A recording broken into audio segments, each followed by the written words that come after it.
الحمد لله نحمده ونستعينه ونستغفره ونؤمن به ونتوكل عليه ونعوذ بالله من شرور أنفسنا ومن سيئات أعمالنا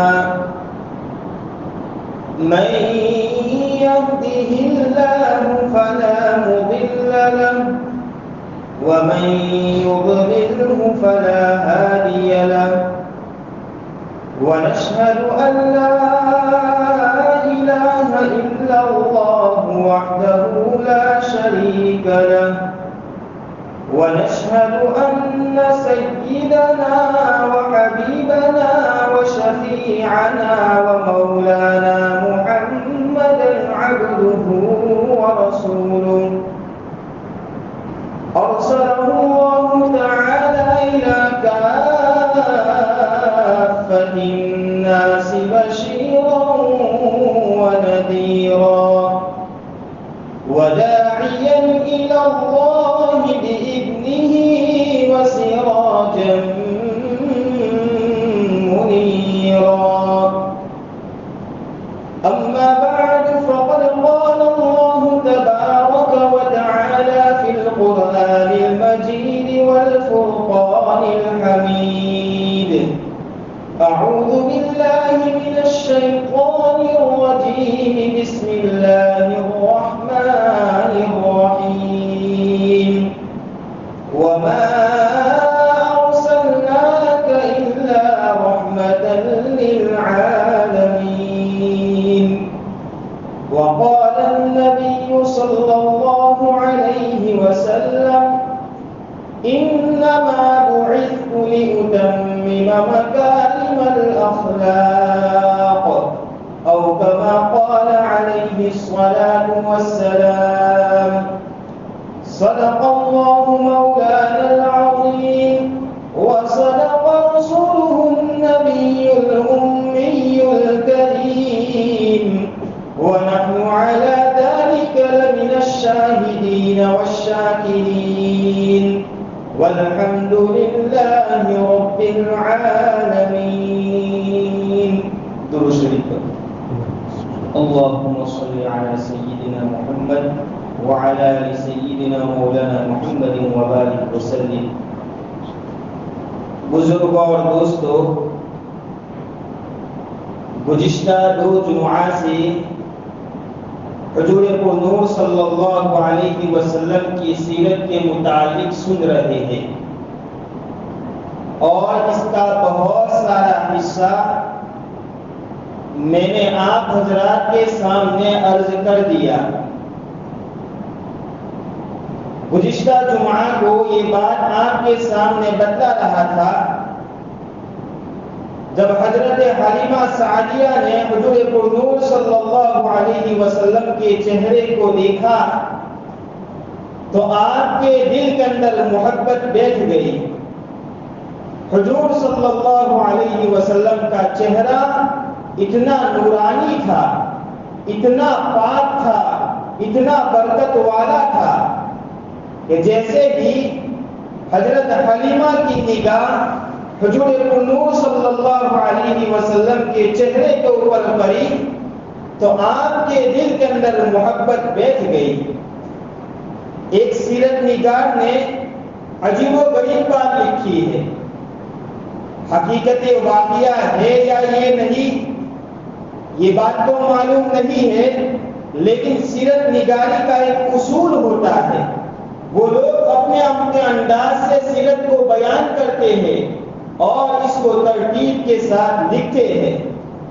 ایک سیرت نگار نے حضور کی شان کے اندر لکھا ہے جب حضرت حلیمہ نے حضور کے چہرے کو دیکھا تو ان کی والدہ حضرت آمینہ کے سامنے یہ کہا، کیونکہ حضرت آمینہ بھی اس وقت موجود تھی اور آپ کے دادا حضرت عبد المطلب بھی وہاں پر موجود تھی. تو اس وقت حضرت حلیمہ نے حضرت آمینہ کے سامنے یہ بات بیان کی، آمینہ میں نے دیہات کے اندر بہت سارے بچوں کو دیکھا، لیکن اتنا حسین و جمیل اور خوبصورت بچہ میں نے کسی کا نہیں دیکھا۔ حضرت آمینہ کہتی ہے اب دیہاتوں کی بات کرتے ہو، میں نے شہروں کا سفر کیا ہے، لیکن کسی شہر کے اندر اتنا حسین و جمیل لڑکا میں نے نہیں دیکھا۔ حضرت عبد المطلب بھی وہاں پر موجود تھے، وہ کیوں خاموش رہتے؟ انہوں نے بھی اپنی زبان کے ذریعے یہ جملہ کہا، اے حلیمہ آپ دیہاتوں کی بات کرتی ہو، اور اے آمینہ آپ شہروں کی بات کرتی ہو، میں نے ملکوں کا سفر کیا، لیکن کسی ملک کے اندر اس طرح بچے کا چہرہ میں نے کبھی نہیں دیکھا ہے۔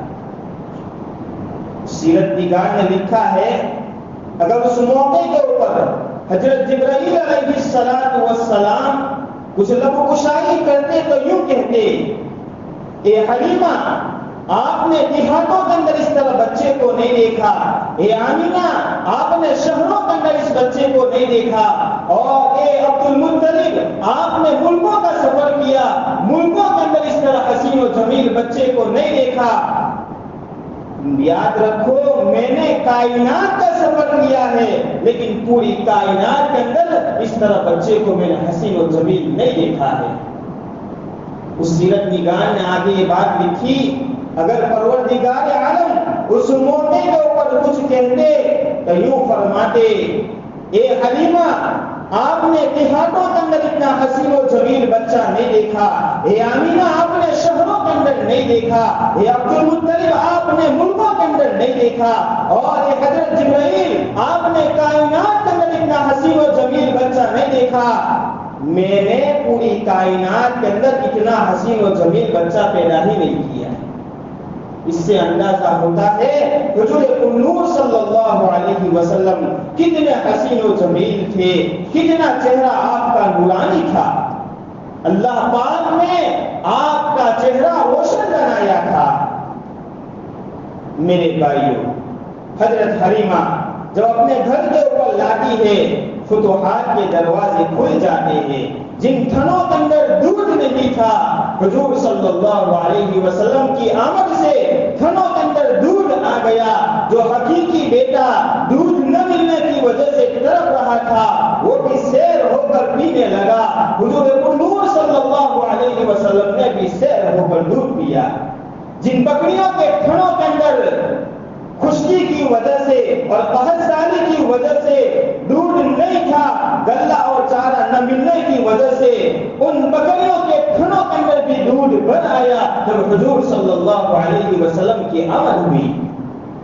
یہ میرے بھائیو حضور صلی اللہ علیہ وسلم کے انوارات، آپ کے برکات ہے۔ ابھی آپ کو نبوت نہیں ملی ہے، نبوت سے پہلے ہی انوارات کا سلسلہ شروع ہو گیا ہے، برکات کا سلسلہ شروع ہو گیا ہے۔ اور حضرت حلیمہ کے گھر کے اوپر آپ کی پرورش ہو رہی ہے۔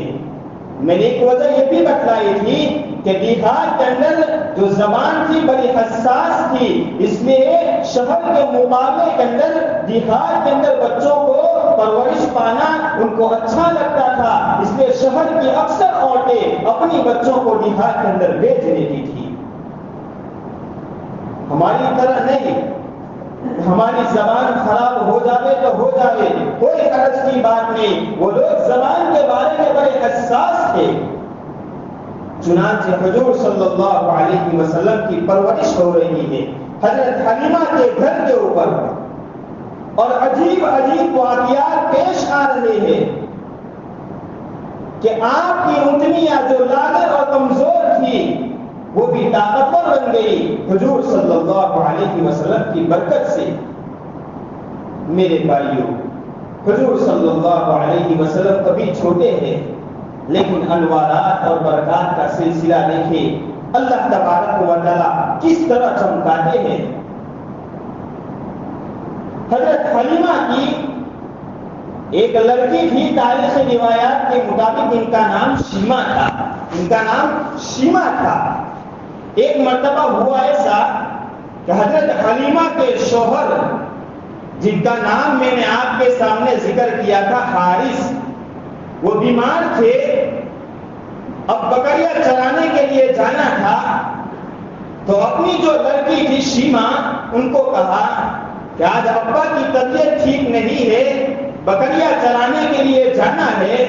تو اس وقت تاریخی روایات کے مطابق جن کا نام شیما بتلایا، انہوں نے کہا حضرت حلیمہ کے سامنے میں اس وقت تک نہیں جاؤں گی جب تک کہ یہ بچہ آپ میرے حوالے نہ کر دیں، میں بھی ان کو ساتھ میں لے کر جاؤں۔ اس وقت حضرت حلیمہ نے کہا آپ بکریوں کو سنبھالے گی یا اس بچے کو سنبھالے گی؟ یہ تو چھوٹا بچہ ہے اور آپ ادھر ادھر ہو جائے گی تو پھر بچے کی حالت بگڑ جائے گی، اس لیے ان کو ساتھ نہ لے جاؤ گا کہ کوئی حرج کی بات نہیں ہے۔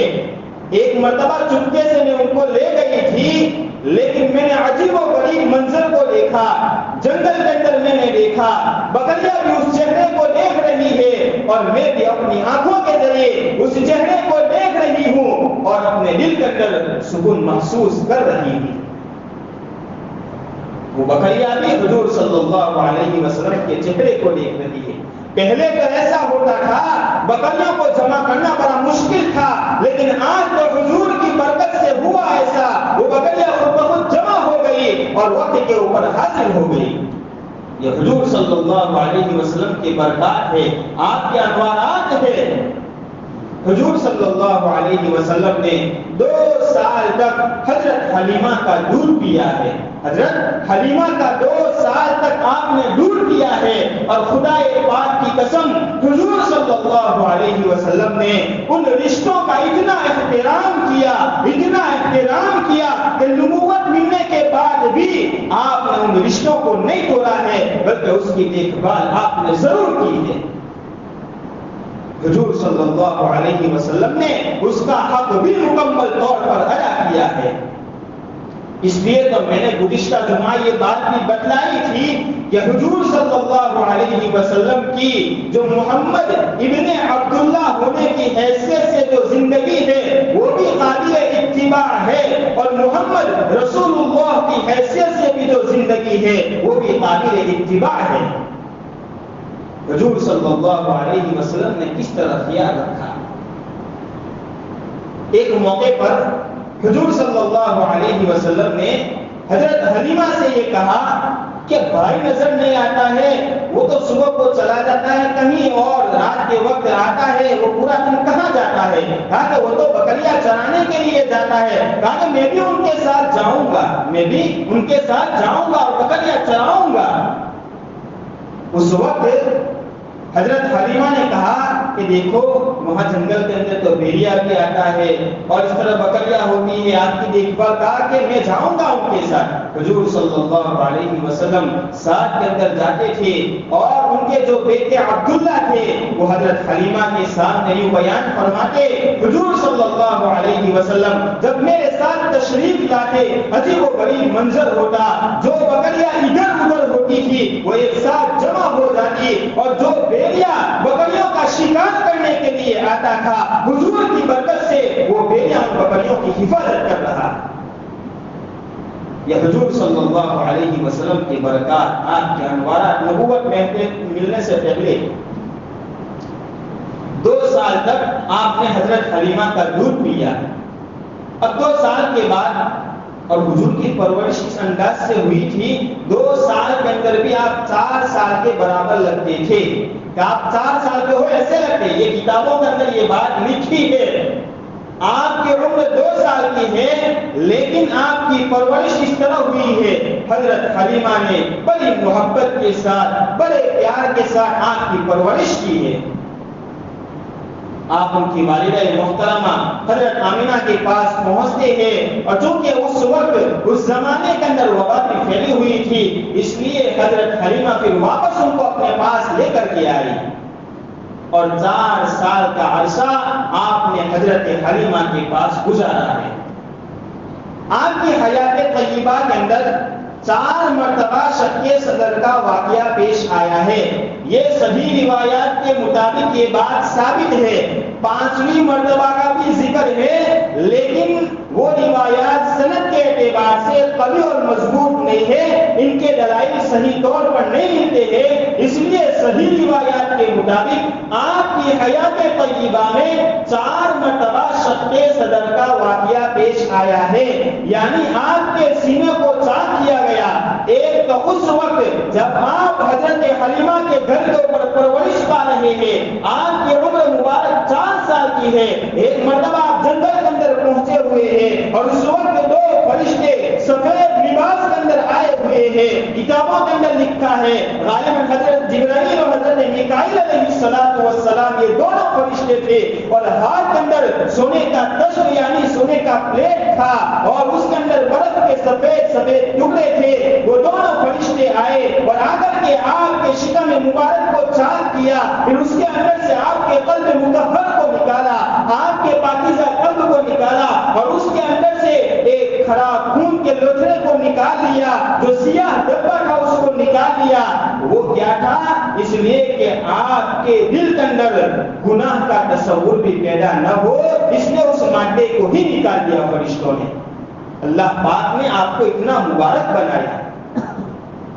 ان کا جو حقیقی بیٹا عبداللہ تھا، جب اس منظر کو دیکھا کہ آپ صلی اللہ علیہ وسلم کے شکم مبارک کو چاک کیا گیا ہے، فوراً جلدی سے اپنے گھر کے اوپر پہنچا اور اپنی والدہ سے کہا کہ اس طرح کا معاملہ ہوا۔ وہ کانپتی ہوئی دوڑتی ہوئی جا رہی ہے حضرت حلیمہ سعدیہ، اور جنگل کے اندر پہنچتے حضور صلی اللہ علیہ وسلم اصلی پوزیشن کے اندر بیٹھ گئی۔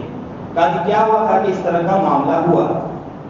وہ بھی ڈر گئی، کیونکہ حضرت آمینہ کا لڑکا اور ان کے گھر کے اوپر یہ پرورش پا رہے ہیں اور اس طرح کے واقعات پیش آ رہے ہیں، اس لیے گھبرا گئی اور پھر واپس حضرت آمینہ کے پاس ان کو لے کر چلی گئی اور حضرت آمینہ کے حوالے کر دیا۔ اب لکھا ہے کتابوں کے اندر، یہ جو فرشتے آئے ہوئے تھے وہ تشت اور پلیٹ کے اندر وہ سفید برف کے ٹکڑوں کو لے کر آئے تھے۔ تو شق صدر کے جو اسرار ایک موضوع ہے، اس کے اندر یہ ساری باتیں لکھی ہیں۔ راز کی باتیں کیا ہے؟ اس کے اندر ایک بات یہ بھی لکھی ہے کہ گناہ کا جو مادہ ہوتا ہے وہ گرم ہوتا ہے۔ سب سے پہلے تو آپ کے سینے کے اندر سے، آپ کے قلب کے اندر سے سیاہ نقطے کو نکال دیا، پھر برف کے ٹکڑوں کے ذریعے اس کو صاف کیا گیا۔ اس کی وجہ یہ لکھی ہے کہ گناہ کا جو مادہ ہوتا ہے، معصیت کا جو مادہ ہوتا ہے وہ گرم ہوتا ہے، اور برف کے ذریعے تاکہ ٹھنڈک پیدا ہو جائے اور صحیح طور پر صفائی ہو جائے، اس لیے برف کے ٹکڑوں کے ذریعے اس کی صفائی ہوئی۔ تو مادہ بھی اس کے اندر باقی نہ رہے، اس کے اثرات اس کے اندر باقی نہ رہے۔ پھر حضور صلی اللہ علیہ وسلم کا قلب مطہر بدلا کہ اسی جگہ کے اندر رکھ دیا گیا۔ دوسرا واقعہ 10 سال کی عمر کے اندر پیش آیا۔ کتابوں کے اندر لکھا ہے 10 سال کی عمر وہ کھیلنے کودنے کی عمر ہوتی ہے۔ اللہ تبارک و تعالیٰ چاہتے تھے اپنے محبوب کو لہو و لعب کے اندر، بیکار اور لغو کاموں کے اندر نہیں لگانا ہے، اس لیے دوسرا جو واقعہ پیش آیا وہ 10 سال کی عمر کے اندر شق صدر کا واقعہ پیش آیا۔ اور تیسرا واقعہ غار حرا کے اندر آپ کی بعثت ہونے والی ہے، آپ کو نبوت ملنے والی ہے، اس وقت شق صدر کا واقعہ پیش آیا۔ اس لیے کہ وحی کا بوجھ اٹھانا ہے اور آپ کے دل کے اندر علم اور یقین کو بھرنا ہے، اس لیے اس سینے کا مضبوط ہونا بہت ضروری ہے، اس کے اندر برداشت کی طاقت پیدا کرنا بہت ضروری ہے۔ اس لیے غار حرا کے اندر یہ واقعہ پیش آیا تاکہ وحی کا بوجھ آپ برداشت کر سکے۔ اور چوتھا واقعہ جو پیش آیا کتابوں کے اندر لکھا ہے معراج کے وقت، اس لیے کہ اللہ تبارک و تعالیٰ کا دیدار کرنا ہے، آسمان کی سیر کرنی ہے، اس لیے اس ایسی چیزیں بھی تو چاہیے کہ جو اللہ تبارک و تعالیٰ کا دیدار کر سکے۔ تو اس وقت یہ شق صدر کا واقعہ پیش آیا تو حضور کی حیات طیبہ میں 4 مرتبہ شق صدر کا واقعہ پیش آیا۔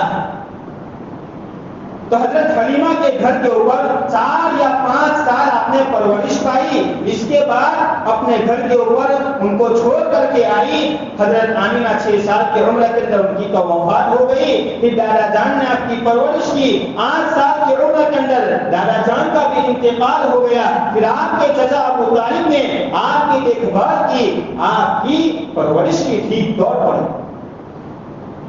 اب جوانی کی دہلیز کے اوپر حضور صلی اللہ علیہ وسلم قدم رکھتے ہیں۔ بچپن کا زمانہ میں نے آپ کے سامنے بیان کیا، کس عالم کے اندر گزرا۔ اب جوانی کی دہلیز کے اوپر آپ قدم رکھتے ہیں اور سب سے پہلے جو فکر کرتے ہیں کسب معاش کی آپ فکر کرتے ہیں۔ اس لیے میں اپنے نوجوان بھائیوں سے یہ درخواست کرتا ہوں، یہ اپیل کرتا ہوں، اگر آپ حضور صلی اللہ علیہ وسلم کو چاہنے والے ہیں، حضور سے محبت کرنے والے ہیں، حضور کی سیرت سے ایک سبق یہ بھی ملتا ہے، کسب معاش یہ بھی ایک بہت بڑا فریضہ ہے۔ حلال طریقے سے رزق کمانا یہ بھی میرے بھائیوں یہ بہت اہم فریضہ ہے۔ دین کے جو احکام ہے، نماز، روزہ، زکات، حج، اسی طرح یہ بھی ایک فریضہ ہے کسب معاش، یعنی حلال طریقے سے روزی کمانا، گھر کے اوپر اور عورتوں کے اوپر بیٹھے رہنا یہ میرے بھائیوں اچھی چیز نہیں ہے۔ حضور کی سیرت سے یہ سبق مل رہا ہے۔ آپ جوانی کی دہلیز کے اوپر قدم رکھتے ہیں، سب سے پہلی فکر کرتے ہیں کسب معاش کی۔ آپ نے تجارت کی غرض سے 2 مرتبہ ملک شام کا سفر کیا ہے۔ ایک مرتبہ حضرت خدیجہ الکبریٰ رضی اللہ تعالی عنہا جو بڑی مالدار گھرانے کی تھی اور بہت سارا مال و دولت ان کے پاس تھا، اب وہ ایسے اچھے آدمی کی تلاش کے اندر تھی کہ ہمارا جو مال ہے اس کے ذریعے اچھے منافع حاصل ہو، اچھا نفع حاصل ہو اور زیادہ طور پر نفع حاصل ہو، اس لیے اچھے آدمی کی تلاش کے اندر تھے۔ حضور صلی اللہ علیہ وسلم کے بارے میں بات مشہور تھی، آپ پہلے سے ہی امین صادق تھے، کبھی آپ جھوٹ نہیں بولتے تھے، بڑے امانت دار تھے، نبوت سے پہلے بھی لوگ آپ کے پاس امانتیں رکھتے تھے، آپ کو صادق کا لقب دیا تھا، آپ سچے تھے، آپ امانت دار تھے، یہ بات تو مشہور تھی۔ جیسے ہی حضرت خدیجہ الکبریٰ رضی اللہ تعالی عنہا کے کان کے اندر یہ بات پڑتی ہے تو انہوں نے پھر یہ درخواست کی کہ میرا مال لے کر کے تجارت کے لیے جانا ہے۔ حضور صلی اللہ علیہ وسلم نے انکار نہیں کیا، بلکہ اس مال اور سامان کو لے کر ملک شام کا سفر کیا۔ تو حضرت خدیجہ نے اپنا ایک غلام تھا ان کو بھی ان کے ساتھ بھیج دیا تاکہ ان کے معین اور مددگار بنے، اور راستے کے اندر اگر کسی چیز کی ضرورت پڑے تو ان کے کام آئے، اس کے ساتھ میں میرے خادم کو بھی بھیج دیا۔ اب جب واپس آئے تو وہ خادم حضرت خدیجہ الکبریٰ رضی اللہ تعالی عنہا کے سامنے آپ کی امانت داری کو بتلا رہا ہے، آپ کی صدیقیت، آپ کی سچائی کو بتلا رہا ہے، بڑے ہی امانت دار ہے، بڑے ہی صادق ہے، اور آج تک اتنا نفع حاصل نہیں ہوا ہے جتنا حضور صلی اللہ علیہ وسلم نے اس مال کے ذریعے نفع حاصل کیا ہے۔ سچائی اور امانت داری یہ بہت ضروری ہے۔ کسب معاش کے اندر سچائی اور امانت داری یہ بہت ضروری ہے۔ سیرت کو اس لیے تو سنا رہا ہوں تاکہ یہ چیزیں ہماری زندگی کے اندر آئے۔ حضور صلی اللہ علیہ وسلم میرے بھائیوں سب سے پہلے فکر کر رہے ہیں کسب معاش کی، اور اس کے اندر بھی سچائی اور امانت داری یہ اہم پہلو ہے۔ ان دونوں پہلو کی بہت ضرورت پڑتی ہے۔ آج سب سے زیادہ کمی اس بات کی ہے کہ آج لوگ جھوٹ بول رہے ہیں اور امانت کے اندر خیانت کر رہے ہیں، پھر اپنا کاروبار چلا رہے ہیں اور یوں سمجھ رہے ہیں میرے کاروبار کے اندر ترقی ہو رہی ہے۔ خدا کی قسم یہ ترقی نہیں ہو رہی ہے، یہ ظاہر کے اندر ہمیں ترقی نظر آتی ہے، حقیقت میں وہ تنزلی ہی ہے۔ اس لیے سچائی اور امانت داری بہت ضروری ہے۔ اس کے علاوہ حضور صلی اللہ علیہ وسلم پہاڑوں کے اوپر جاتے اور بکریاں بھی چلایا کرتے تھے۔ دیکھو یہ کوئی عیب کی چیز نہیں ہے، تمام نبیوں نے اس عمل کو کیا ہے۔ ایک مرتبہ کسی صحابی نے حضور صلی اللہ علیہ وسلم سے عرض کیا اللہ کے نبی آپ نے بھی بکریاں چرائی ہے؟ کہا کہ جی ہاں تمام نبیوں نے بکریاں چرائی ہے۔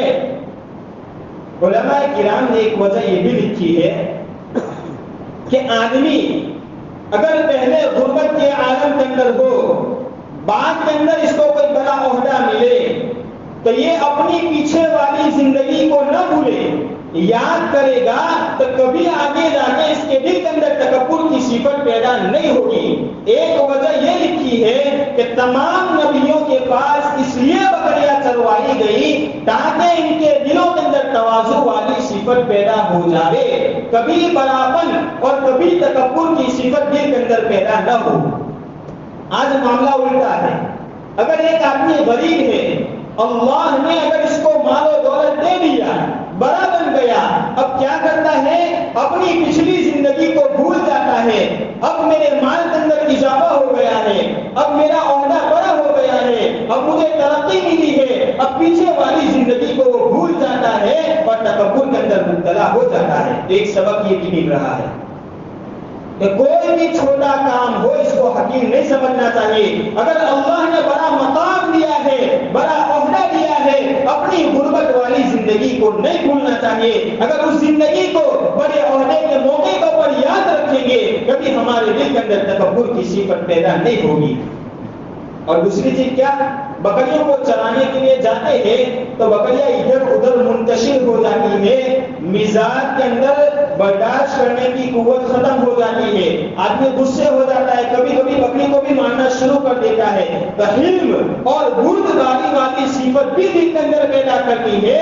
اس لیے اللہ تبارک و تعالیٰ نے تمام نبیوں کے پاس بکریاں چروائی ہے۔ حضور صلی اللہ علیہ وسلم نے بھی خود بکریاں چرائی ہے۔ اس لیے میں اپنے نوجوان بھائیوں سے گزارش کرتا ہوں، آپ اپنی جوانی کو لغو اور بیکار کاموں کے اندر نہ لگائے، عہدوں کے اوپر بیٹھ کر کے اپنی جوانی کو برباد نہ کرے، کسب حلال اور حلال روزی کمانے کے لیے اپنے آپ کو لگائے۔ یہ بھی ایک عبادت ہے، یہ عبادت سے خارج اور باہر کی چیز نہیں ہے۔ حلال طریقے سے روزی کمانا یہ بھی عبادت کے اندر شامل ہے۔ میں اپنے نوجوان بھائیوں سے بار بار یہ بات عرض کر رہا ہوں کہ اس موقع پر اور اس زمانے کے اندر جو ماڈرن زمانہ ہے، لوگ کہتے ہیں کہ ہمارے پاس تو اتنا مال و دولت ہے، ہماری پیڑیاں کی پیڑیاں ختم ہو جائے گی، لیکن مال و دولت ختم نہیں ہوگا۔ یہ چیز لوگوں کے سامنے بیان کرتے ہیں، عیاشی کے اندر، ریانیت کے اندر، فحاشی کے اندر، لغو اور بیکار کاموں کے اندر ان دولت کو، ان مال و دولت کو ضائع اور برباد کرتے ہیں اور اپنے آپ کو حلال روزی کمانے کے اندر نہیں لگاتے ہیں۔ یہ افسوس کی چیز ہے، آج جو ریانیت عام ہو چکی ہے، آج فحاشی اور لوگ گپے مارنے کے اندر لگے ہوئے ہیں، عورتوں کے اوپر بیٹھتے ہیں۔ اس کی ایک وجہ یہ ہے کہ آج والدین نے اپنے بچوں کو اس کام کے اندر لگایا ہے کہ ہمارے پاس مال و دولت ہے، کمانے کی کوئی ضرورت نہیں ہے، میرے بھائیوں ان کو ذمہ داری سپرد کرو، آگے جا کر شادی کرنا ہے، ہمارے اوپر ذمہ داری آئے گی، یہ ہمارا فریضہ بنتا ہے۔ کسب حلال اور حلال طریقے سے روزی کمانا یہ بہت ضروری ہے میرے بھائیوں۔ نبی کی سیرت سے یہ سبق ہمیں مل رہا ہے۔ حضور جوانی کی دہلیز کے اوپر پہنچے ہیں، پہلے فکر کر رہے ہیں کسب معاش کی، حلال طریقے سے روزی کمانے کی۔ اس لیے میرے بھائیوں ہم بھی حلال طریقے سے روزی کمائیں، اپنی جوانی کو لغو اور بیکار کاموں کے اندر ضائع اور برباد نہ کریں، اور رات دیر تک ہمیں جاگنے کی ضرورت نہیں ہے، بیدار ہونے کی ضرورت نہیں ہے۔ ہم دن کے اندر کسب معاش کے اندر لگے، ساتھ میں اللہ کے احکام کو بھی ہم ادا کریں، پھر رات کے وقت جلدی سو جاوے، فجر کے اندر جلدی اٹھ جاوے، اللہ کے سامنے رو رو کر اللہ کو منائے۔ اس وقت یہ جو حالات ہمارے سامنے نظر آ رہے ہیں، ہم جو تنزلی کا شکار بنے ہوئے ہیں، خدا کی قسم اس قوم کے نوجوانوں نے اپنی راتوں کو ضائع اور برباد کر دیا ہے، لغو کاموں کے اندر لگا دیا ہے، جس کی بنیاد کے اوپر ہماری قوم ہر جگہ کے اوپر مار کھا رہی ہے، تنزلی کا شکار بنی ہوئی ہے۔ میں اپنے نوجوان بھائیوں سے پھر ایک بار اپیل کرتا ہوں، اپنی جوانی کو برباد نہ کرے، لغو کاموں کے اندر ضائع نہ کرے، حلال روزی کمانے کے اندر اپنے آپ کو لگائے، اللہ کے احکام کو زندگی کے اندر اپنائے۔ یہ سیرت سے ہمیں سبق مل رہا ہے۔ حضور صلی اللہ علیہ وسلم کی سیرت کو پڑھتے ہیں، سنتے ہیں، صرف سننے اور پڑھنے کے لیے نہیں ہے بلکہ عملی زندگی کے اندر لانے کے لیے ہے۔ اور یہ بات لمبی ہو جائے گی، انشاءاللہ آئندہ جمعہ کو یہاں سے شروع کریں گے۔ حضور صلی اللہ علیہ وسلم اب ان کی عمر مبارک 25 سال کی ہوئی ہے، یعنی بالکل جوانی کا زمانہ ہے آپ کا، تو اس وقت آپ کا نکاح ہوتا ہے حضرت خدیجہ الکبریٰ رضی اللہ تعالی عنہا کے ساتھ۔ اب جوانی کے بعد زوجیت والی زندگی آتی ہے، جب میاں بیوی شادی کرتے ہیں تو کس طرح زندگی گزارنی ہے وہ بھی حضور کی سیرت سے ہمیں سبق مل رہا ہے۔ دونوں میاں بیوی کو کس طرح زندگی بسر کرنی ہے۔ حضور صلی اللہ علیہ وسلم کی عمر مبارک 25 سال کی ہے، بڑی جوانی ہے، اور آپ شادی کر رہے ہیں کس کے ساتھ؟ 40 سال کی عمر کی خاتون اور عورت حضرت خدیجہ الکبریٰ رضی اللہ تعالی عنہا کے ساتھ۔ تو آج کے نوجوان بڑی عمر کی عورت ہونا یہ عیب کی چیز سمجھتے ہیں، یہ عیب کی چیز نہیں ہے۔ خود حضور صلی اللہ علیہ وسلم کی عمر مبارک 25 سال کی ہے اور حضرت خدیجہ کی عمر 40 سال کی ہے، اس لیے میرے بھائی یہ کوئی عیب کی چیز نہیں ہے۔ اگر عورت کی عمر مرد سے زیادہ ہے یہ کوئی عیب کی چیز نہیں ہے، یہ تو ہمارے معاشرے کے اندر یہ بیماری پھیلی ہوئی ہے، ہم نے اپنی طرف سے ان چیزوں کو رائج کر دیا ہے، ورنہ حقیقت میں شریعت کے اندر یہ چیز کہاں پر بھی نہیں ملتی ہے کہ لڑکا چھوٹا ہونا چاہیے یا بڑا ہونا چاہیے، لڑکی چھوٹی ہونی چاہیے بڑی ہونی چاہیے، یہ کوئی چیز نہیں ملتی ہے۔ دونوں جب اپنی عمر کو پہنچ جاتے ہیں دونوں کو نکاح کرنا بہت ضروری ہے، یہ چیز تو ملتی ہے، لیکن کہیں پر بھی یہ نہیں ملتا ہے کہ لڑکے کی عمر اگر کم ہو اور لڑکی کی عمر زیادہ ہو تو دونوں کا نکاح نہیں ہوگا۔ یہ تو ہمارے معاشرے کے اندر عیب کی چیز اس کو سمجھا جاتا ہے، یہ کوئی عیب کی چیز نہیں ہے۔ حضور کی عمر 25 سال کی ہے، اور پھر آپ کی بیوی اور آپ کی زوجہ محترمہ اور ہماری ماں حضرت خدیجہ الکبریٰ رضی اللہ تعالی عنہا جن کی عمر مبارک 40 سال کی ہے، اور حضرت خدیجہ کے ساتھ جتنا عرصہ گزرا جب تک حضرت خدیجہ کی وفات نہیں ہوئی ہے آپ نے کسی عورت کے ساتھ نکاح نہیں کیا ہے، بعد کے اندر پھر آپ نے دوسری ازواج مطہرات سے نکاح کیا ہے، تو آپ کے اوپر نعوذ باللہ آج کے جو کتے اور غدار اور دین اسلام کے خلاف بولنے والے شہوت پرستی کا الزام لگاتے ہیں، انشاءاللہ آئندہ جمعہ کو اس کا جواب بھی دیں گے۔ اللہ تبارک و تعالی کہیں سنی باتوں پر عمل کرنے کی توفیق عطا فرمائے، آمین۔ وآخر دعوانا ان الحمد للہ رب العالمین۔